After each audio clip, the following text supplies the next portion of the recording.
ഇന്ന് ഞാൻ പറയുന്നത് ഒരു ശുഭവാർത്തയാണ്.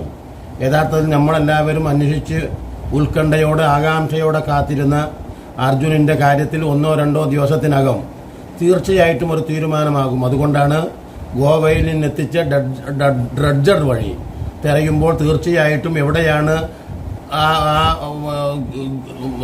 അർജുൻ്റെ ലോറിയും എവിടെയാണ് പെട്ടുകിടക്കുന്നതെങ്കിലും അതിൻ്റെ മണ്ണ് നീക്കി ആ ലോറി കൊണ്ടുവരാൻ കഴിയുന്ന ഒരവസ്ഥയിലാണ് ഇപ്പോൾ ഉള്ളത്. പല ഘടകങ്ങളും ഇപ്പോൾ അനുകൂല ഘടകങ്ങളാണ്, പോസിറ്റീവ് സാഹചര്യങ്ങളാണ് ഉണ്ടായിരിക്കുന്നത് ദൈവാനുഗ്രഹത്താൽ.